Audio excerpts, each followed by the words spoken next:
Good morning, everyone. Denis, Monette, I want to thank you all for coming and save on pointing out all the important people here, but the most important guy I have to thank is Uri for putting this together. I do a lot of public speaking about counterterrorism, and I always start off with a humorous joke, for one reason only. A friend of mine who's a psychiatrist said if you tell a joke before you talk about serious subject, it opens up the endorphins in the brain and you receive more. So I'll give you this quick little joke that you can tell anybody, it's not offensive. It's about the Pope. The Pope is in New York City a couple of weeks ago, and he's in the back of his limousine, and Mario is driving him. He's his security guard for the Pope from the Vatican. And they're going down 2nd Avenue, and the traffic is bumper to bumper in New York City. And the Pope says, hey, Mario, he says, pull over. He goes, let me drive a little bit. I've always wanted to drive in New York City. He said, Your Eminence, I can't let you drive. He says, you're the Pope. He said, you don't even have a driver's license. He said, come on, let me drive. He says, I can't let you do it. He said, I'll lose my job. He said, from security people throw me out of here. They stop at a light. The Pope jumps out of the back seat. He runs up. He opens Mario's door. He yanks him out. He jumps in. He hits the door lock. He said, you better get in the back seat or I'm leaving without you. So now they take off down 2nd Avenue. The Pope is driving. He don't go 50 feet. He hits a mailbox. The mail goes flying all over the street. He goes another few feet. There's a lady crossing with a baby carriage. He almost hits her. There's a New York City police car sitting over here with the sergeant and his driver, a police officer. He said, we better go after that limo. The guy must be drunk. He's hitting everything. He's chasing him down with the red lights and siren down 2nd Avenue. They take down a light pole. He hits the back of a bus. He finally loses control of the car, and he slams into a storefront. The cop gets out. He walks up.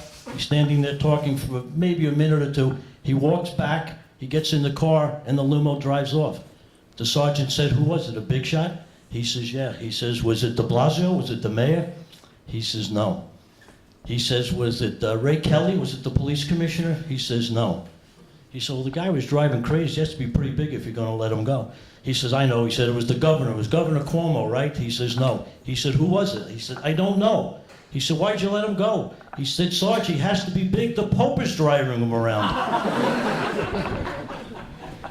Back to the seriousness of policing. I always start every presentation, this is my 11th year here, the Israelis get it. There's no question about the way they have learned to deal with, out of necessity, out of taking care of the terrorism incidents that we have throughout the world. And nothing is over. Nothing is over. This is never going to change as long as I'm alive and most of you are here. It's going to get worse. It's not a question if it's going to happen again, it's where and when, as we all know. And this conference is cutting edge, as you all know. I represent Congressman Peter King here every year, a dear friend of mine. He chairs the subcommittee on Homeland Security in the House of Representatives. He's a close friend of President Trump, and they both have a great love and respect for Israel and its prime minister. I can tell you that, no question about it. And they kind of say, you have to call it like it is. You know, there's always political correctness. You know, we don't want to say this, we don't want to say that. You know, we have trouble sometimes in the U.S. even identifying and calling in the name of, if we can't identify who the terrorists are and call them by their names, I don't know how we can fight terrorism. So the panel here is very astute, very distinguished. I'll leave yours with a great little line. I think what we're going to present to you this morning will be very worthwhile, will be very helpful. If you think it's great, if you think it's terrific, tell all your friends, tell your family how great it was. If you think it was kind of crappy, keep it to yourself. So with no further ado, I want to introduce Susanna and Hinojosa to begin the panel.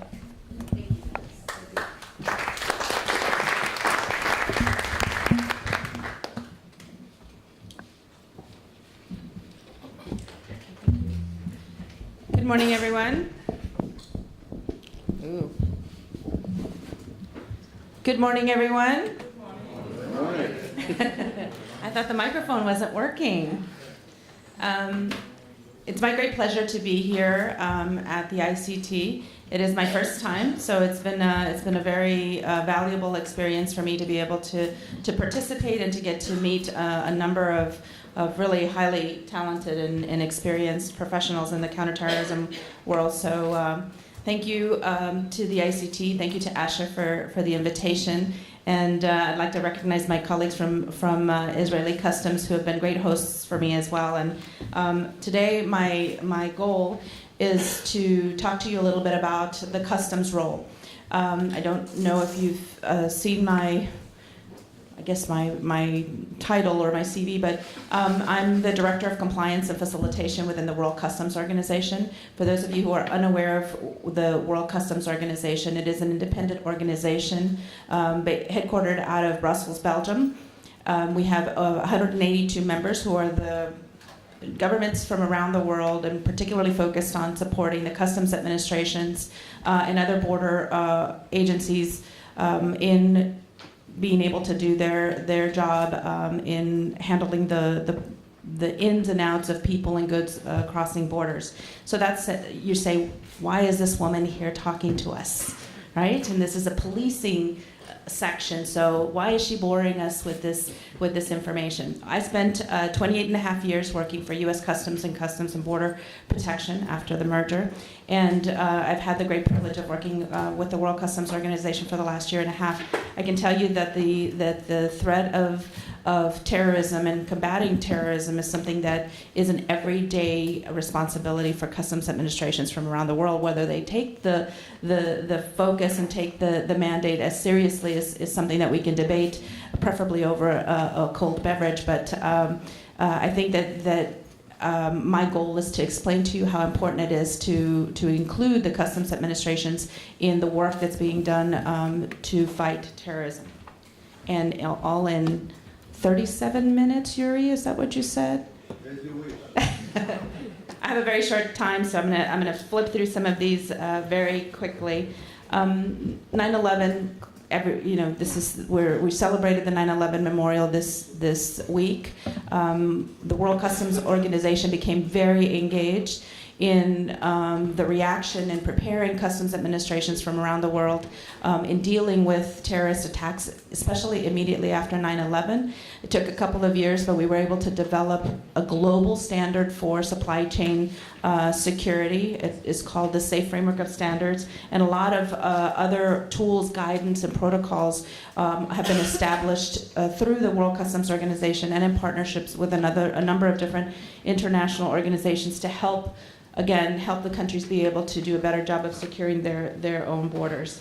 So how does customs even get involved in the issue of counterterrorism or fighting terrorism? If we can at least agree that customs are at the borders and that they have a responsibility for inspecting and making sure that things that come in and out do so in compliance with the rules, then we can also hopefully agree that as customs are modernizing themselves and as regulations are going in place to create standards that require airlines to submit passenger data with enough time to enable the customs administrations to do targeted assessments against the passengers that may be coming their way, as companies are required to submit advanced manifest data with regards to the containers and merchandise that are headed their way. And as technology keeps evolving to the point where now somewhere around 500 million containers that move around the world with all kinds of merchandise, good and bad, we in the global customs community and even our partners in the private sector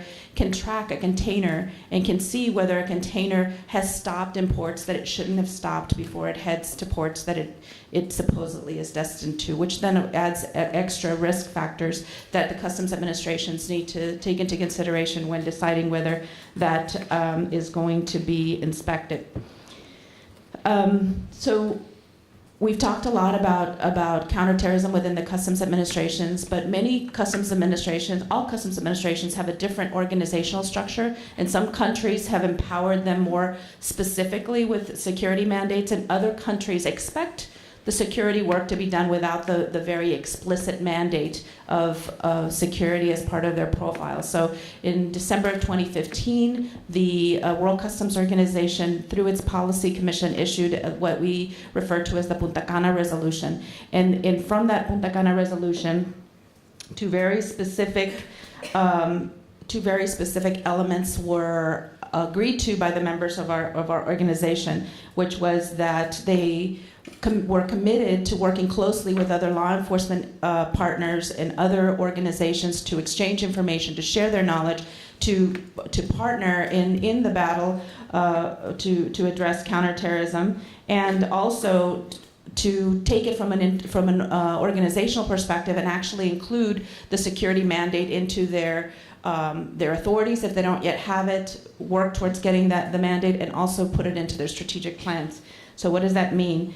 Some of the tools that I spoke a little bit about: risk management. Customs administrations all over the world have more volume than they can physically inspect on every single container coming in. So clearly risk management is a very important part of what they do, getting the right data, exchanging that data, but also understanding the trends and the types of traffic that is coming their way is very important, and being able to identify anomalies.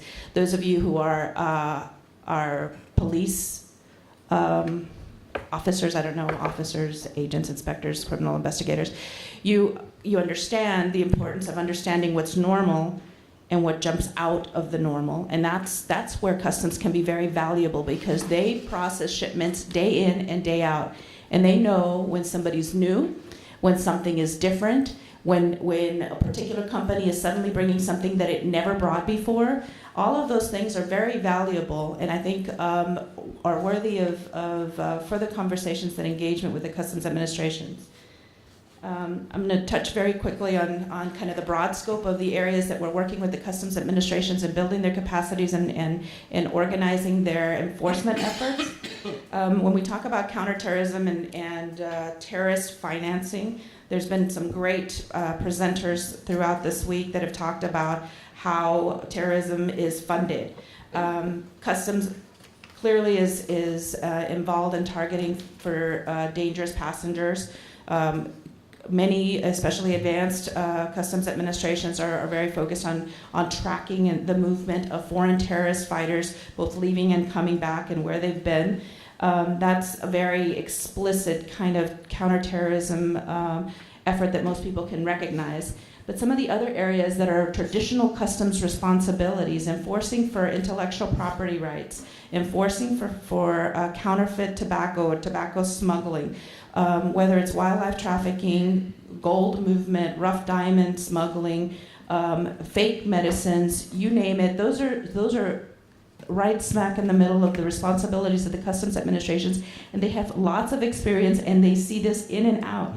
That is data that is, I think, very valuable for those of you in the intelligence community and those of you that are involved in trying to figure out how is the money moving and how do we keep an eye on what's happening. We coordinate at the World Customs Organization. We coordinate global enforcement operations, focusing on different areas, and you'll see down at the bottom. We'll share the presentation. I'm not going to go into the details on it. So just quickly to wrap up, because I know I don't have a lot of time, I want to share with you a couple of the seizures that I'd like to highlight from our partnership with the UNODC. The WCO UNODC Container Control Program works with customs administrations from around the world and trying to help them better handle these large volumes of containers that are moving in and out of their ports, and having them be able to intercept some of the bad things that come across their border. So I've put them kind of quickly through a quick timeline. If we look at the 22 tons of nitric acid that were seized in Benin in March of 2014. I am not going to sing. Not yet. Requires a few more cold beverages than I've had this morning. So, nitric acid, 22 tons, huge. 19.4 tons of acetic anhydride in Pakistan in 2015. Obviously, people know that comes from China, goes to Pakistan. 72 units of military-grade aviation electronics shipment. How do they even intercept this? This is a shipment of household goods. If any of you have ever seen a shipment of household goods, many of you have probably moved. These things are packed with all kinds of crazy stuff, and somehow, within inspecting this shipment of all kinds of crazy things, they're able to find these 72 units of military-grade aviation electronics equipment. A couple more interesting seizures: 21.7 tons of acetic anhydride, again in Pakistan, in January of last year. Here's another interesting one out of Afghanistan in July of last year, 14.5 tons of ammonium nitrate. I think it also talks a lot about the efforts that are going on in trying to build capacities, even in conflict zones. A lot of work is being done by various governments that are helping the governments rebuild and build a capacity to be able to identify and detain and seize some of these things. 14.5 tons of ammonium nitrate in Afghanistan. The next one is 400 electric detonators and fireworks in Jordan. And there's the last one that I'm gonna share with you is these 2,000 kilograms of ammonium nitrate just a couple weeks ago in Afghanistan. You see the shipment, you see the truck there, and how they were able to identify these bags of ammonium nitrate in the bags of everything else that was on that truck. I think reflects a lot of great work on the part of that Customs Administration, and just a small glimpse of some of the challenges that Customs Administrations have around the world, and a lot of the great effort that they're putting forward to try to support their own countries and protecting it against a number of security threats. So from that I'll stop, because I know we have a lot of people that are going to speak. I look forward to your questions and engaging with you in between the breaks. Happy to talk about anything related to customs that I can help you with. Thank you. Thank you, Anna.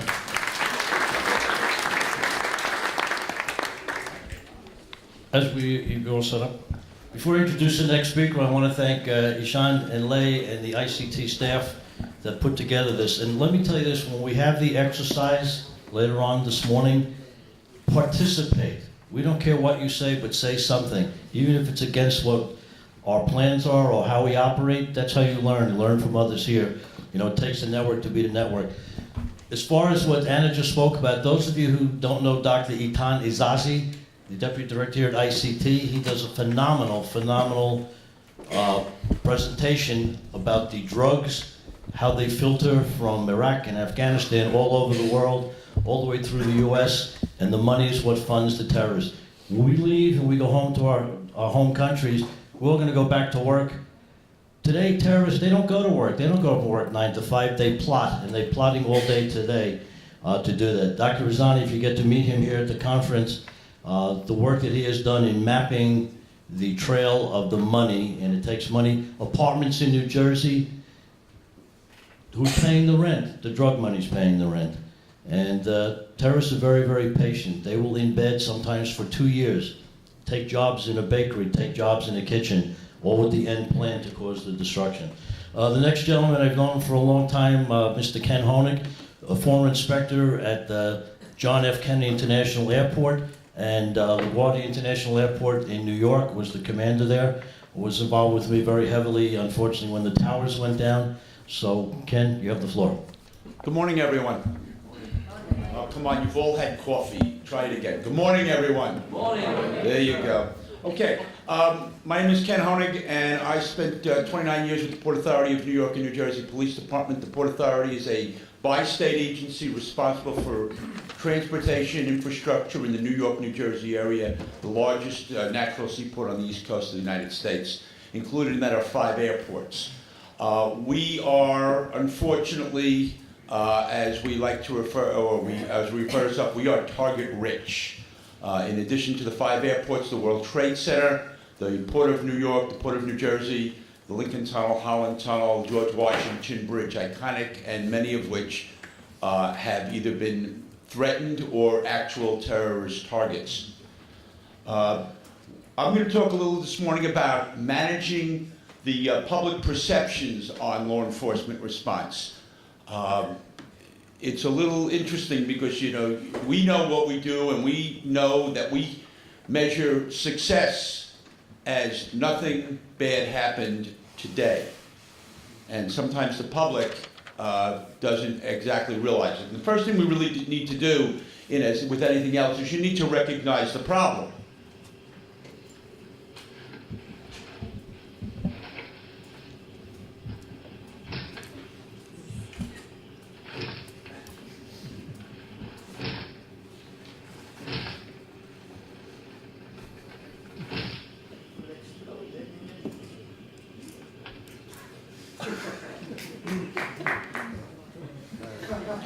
So what does the public want?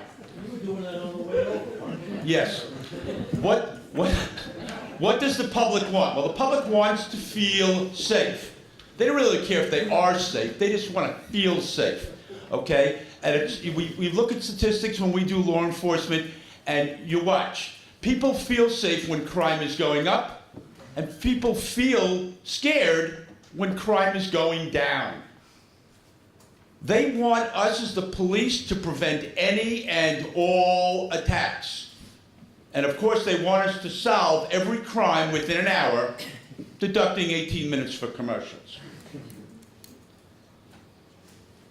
They expect us to do this while being a kinder, gentler police department. They don't want us to question them on the street. They don't want us to profile or do anything else that upsets them. They want us to ask them to do things, not tell them to do things. And they all feel that following directions is optional, except in Israel. I've been told that Israel is the place of no buts. There is no but. Yes, officer, I know I went through the red light, but I was late for an appointment. No, you don't get that here. So that's good. We need to deal with the perceptions versus the realities. The perception is, in the United States, there have been no major terrorist attacks since 9/11, and the politicians want to reduce their budgets.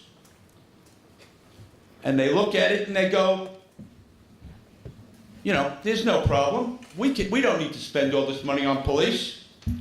However, the inspired but not instructed terrorist threat is still out there. The budget battle basically comes down to there have been no attacks, so we can stop spending so much money on security, versus because we have spent so much money, there have been no attacks. Talk about some contrasting incidents. LaGuardia Airport, August the 1st, 2009, a report of suspicious individual at screening. The suspect pressed the button on the wires, and he actually believed he had an explosive device. He was mentally ill. The result was the Central Terminal building, 15,000 people were evacuated. In Brussels, shortly thereafter, there was the active shooter involvement, a real attack. The Orlando nightclub shooting on June the 12th, 2016, 49 killed, 58 wounded. And then, come 2016, JFK Terminal 1. Multiple telephone reports to the Port Authority Police in New York City 9/11 of shots fired at an active shooter in Terminal 1. Calls came in, later determined that it was the starter pistol at the US Olympics, and cheering and yelling because of Usain Bolt taking off. August 29th, LAX, LaGuardia police received 2 calls regarding an active shooter. Is that a shooter? If you heard that, what would you think? That was a telephone in a bar. Television in a bar. Port Authority police came in doing exactly what they were trained to do. It's amazing, in the middle of an attack, what people perceived as an attack, they got to take out their cell phones and video.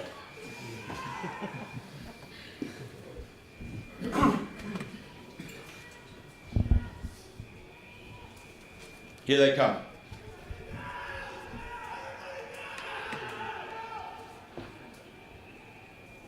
That was followed up in Fort Lauderdale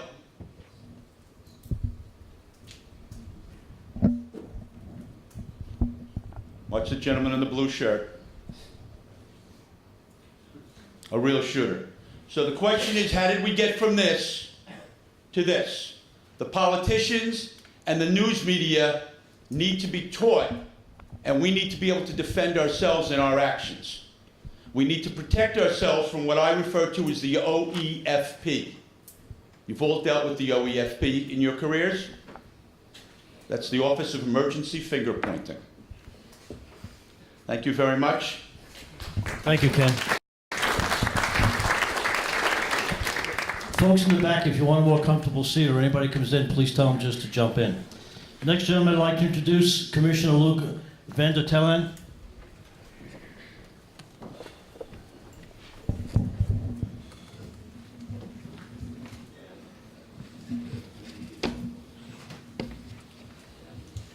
Good morning. As you heard before, I'm a policeman in Belgium, in Brussels. I've been working in the local police of Molenbeek for more or less 25 years as Directorate Community Policing. And today I'm working at the federal CT unit in the federal police. Normally I'm used to deliver 8 hours training and some 250 slides. I reduced it to 5 this morning, so I did very well. I wrote this morning at breakfast a lot of questions that I will throw in the group. I have some answers, but not all. And I'll start with them. What did terror, radicalization in Europe, in Belgium, did with the police?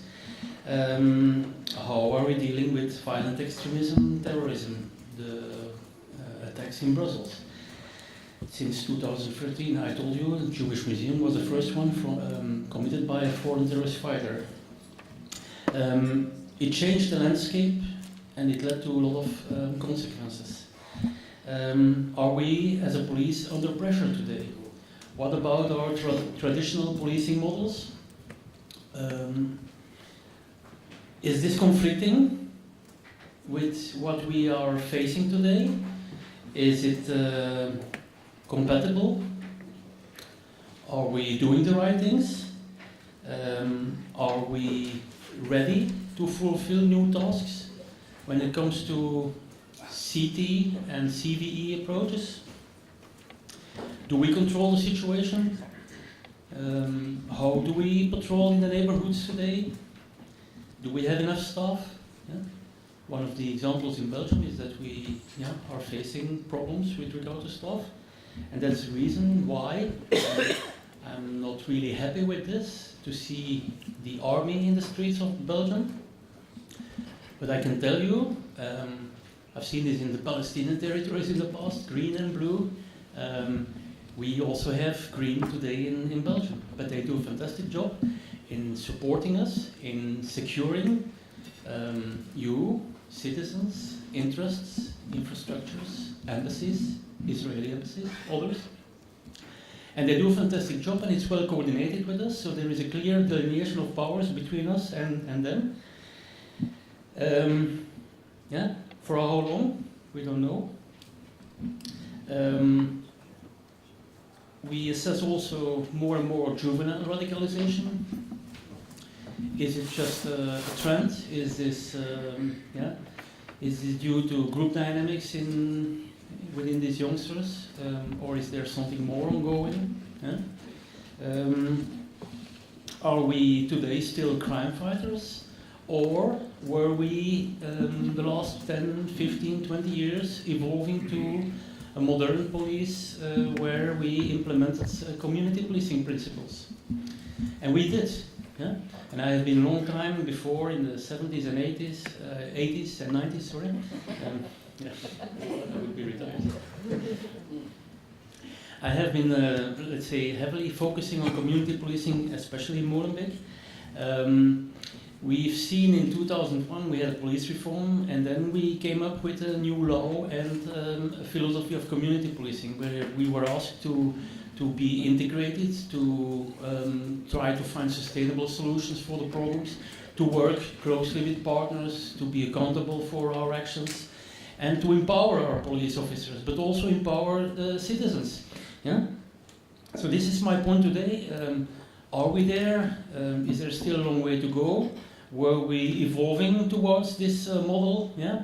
And then suddenly we're confronted to radicalization, departures to Syria and Iraq, yeah? Where I have to say in Belgium, all, not only police, but Intel, state security, the coordination unit for the threat analysis did a fantastic job, and also education, parents, and other, and community police, communities, and representatives of organizations and communities to prevent departures, but we failed. Yeah? For some we were successful, but for some we failed. Why? Because parents, education, friends, students, police, we were not able to detect quickly this change, because radicalization is a change. And yeah, this is the question. But what about, suppose that we have a fantastic working police model and community policing, and we are everywhere and we know everything. Yeah? Are we able to face and to prevent attacks? Couple of examples here. Barcelona. They leave Ripoll, these youngsters, and they go to Alcanar, 300 kilometers lower, yeah, in Spain. And nobody knows them, nobody detects something, maybe people saw, citizens saw something, yeah, we don't know. I'm waiting for the report, and I'm really interested to see what we knew about them. But it's the same in Brussels. When the guy stepped on the Thalys, 2 days before, he was wearing traditional clothes, and came to Belgium, to Brussels, and then left and stepped on the Thalys, completely changed. He was shaved, he applied the principle of Takia. Are we then able, with our policing methods and models, to prevent this? And this brings me to let's say, the objective and the necessity, to work closer and closer together, all of us. Yeah? We are all doing a fantastic job. I'm not the only one being dedicated and doing so much overwork. All our police officers, be it federal, local in Belgium, intelligence services and others, teachers at schools, parents and all institutions in Belgium, but worldwide, are doing a fantastic job. But it's we cannot prevent everything. And this has been said a couple of all the last days, every day. It takes a network to beat a network. Absolutely. I was going to show you, and then I'll stop my presentation. 2 minutes, thank you. This comprehensive approach in Belgium. We have a new National Security Council with strategic committees. They prepare things, they come up with analysis and recommendations. But then you see below the plan Radicalism that is, let's say, monitored under supervision of the coordination unit for the threat analysis. I'm not part of this unit, but I work closely with them. And I have to say it's a fantastic model in Belgium, where finally we bring intel to the neighborhood police officer, to the local police. There are, on a national level, national task force with different working groups, asylum, hate preachers, foreign terrorist fighters, prevention, communication, and so on, and then the different ideologies. But you see the translation is done on the local level, and it's called the LTF, Local Task Forces. Who is sitting there on a monthly basis? Everybody meets. All police districts in the same area, province, have their information officers present at, they come from the local police. So they are present at this local task force. They exchange with CUTA, with the federal police, with CT units, with the state security, military intelligence, all entities that are on our common database. Whether to see whether or not they are in a further process of radicalization, or there is a status quo, or there is a decrease. And this evaluation is done. The guys from the local police come back to their police chief. They discuss what measures are recommended, discrete, direct measures, and so on and so on. And there is an approach. And then you see that the communication with LISC, these are the local integrated security councils under supervision of the mayor. Yeah? And he's working with, together with a lot of other stuff, yeah, not police stuff, in order to tackle further radicalization. So there is a communication in both directions. I wanted to show you this model because I strongly believe in it. Okay, this is, we are not able to stop everything, but yeah, this is the model. And then last thing, give me 30 seconds. I think it's important also as a police that we are questioning ourselves. Are we doing the right things? Are we paying enough attention to human rights, respect for human rights? How do we look at refugees? How do we look at these people coming into our countries? Do we invest enough in training and so on and so on? Sorry. Thank you very much. Thank you, Commissioner. Very quickly, I just want to acknowledge a few folks that are here before I introduce the Major General that make my life very easy over here. Police officers, Morty Dzansky from NYPD, Charlie Benaim, Asher Benazzi, former Chief Superintendent, Shaiki Horowitz, the #1 bomb expert in the world. Raise your hand. That's what he is, the #1 bomb expert in the world, and Rami Sevilla. I'd like to introduce Major General David Tzur. Thank you. Good morning. Because we are very short in time, I want to address to what Commissioner van der Hellen said, and he asked a big question. Are we there, talking about Belgium or Europe? Definitely you are there. And I'm saying it with all the modesty because we went through that, I think, since 70s. And this conference is about policing in the area of terror. So talking about that, the shifting which the police in Israel had to make because of the waves of terror, and especially during the 70s, and the dramatic decision of the government in 74 was that the police have a big role on fighting terror, which made a huge change at the police. I want to just maybe give you a background of my background. You say you started the community policing. I started on the other side of the scale. I started as a commander of the counter-terrorist unit in Israel. For 15 years I spent there. And then I became the chief of police of Tel-Aviv. Between I did a few things also at the police, but what I'm saying is that you will see even on the manpower, on the how the police changed the faces. And you raise a huge question. What is the balance between the regular policing, the services, the community policing, which in daily day, and I can give from my experience as the chief of the police of the largest area in Israel, 80% from my time, maybe even more, was on regular policing, giving services, traffic, crime, organized crime, you name it. But my concern at the time which I was the chief was really about the security and the waves of terror.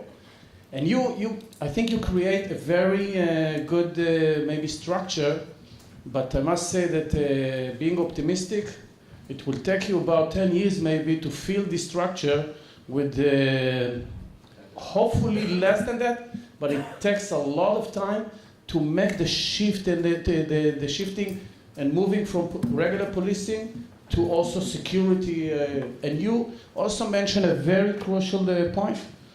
The public. How we can control and bring the public, the regular daily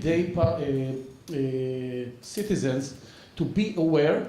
2 minutes. Okay. To be aware about security and terrorism. Because when we do post-mortem of terror attack, we can find signs and signals that were there, but nobody was aware about that. So those pillars, it's not the Olympic Games. The pillars is showing how important it is that each one of those arrays will be tight and also coordinated. Coordination is, and I'm running because I'm on pressure here, and you say that the national policy, a real national policy, legislation. You mentioned, I think by by the name of Shaike. And I think Shaike, besides of being one of the experts in the EOD, he was also in charge for the branch of the security and the policing when I was the general deputy for operation. And this is a very crucial position. By legislation, by orders, we create a system, and maybe this is a very important role to move in, that we expand the amount of security on the civil, private companies.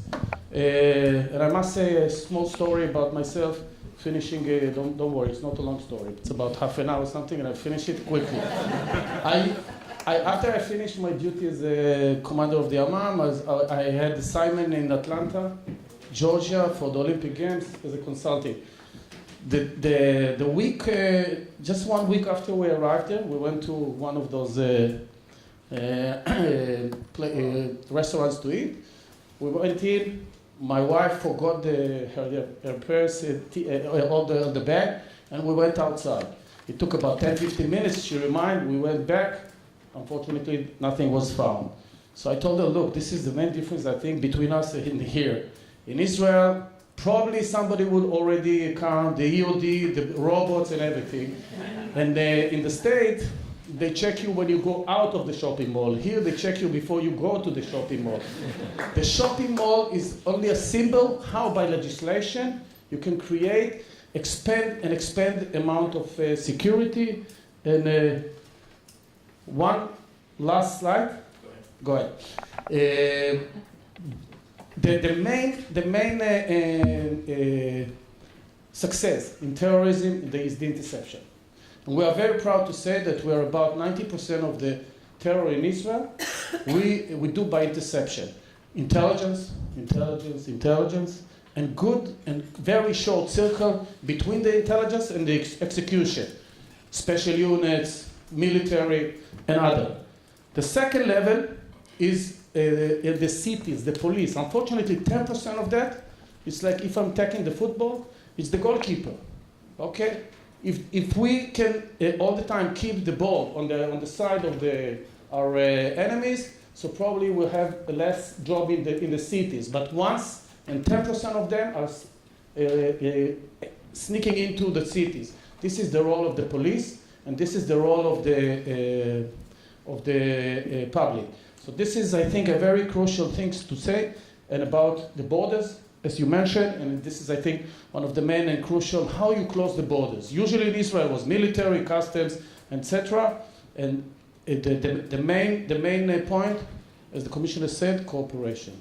Thank you very much. Thank you, gentlemen. I'd like to introduce Lieutenant Colonel Reserve Yuri. One other person I need to introduce here. He's a guardian of the ICT, the biggest supporter of law enforcement and the military of the United States, Mr. Stephen Stern. Stephen, raise your hand, please.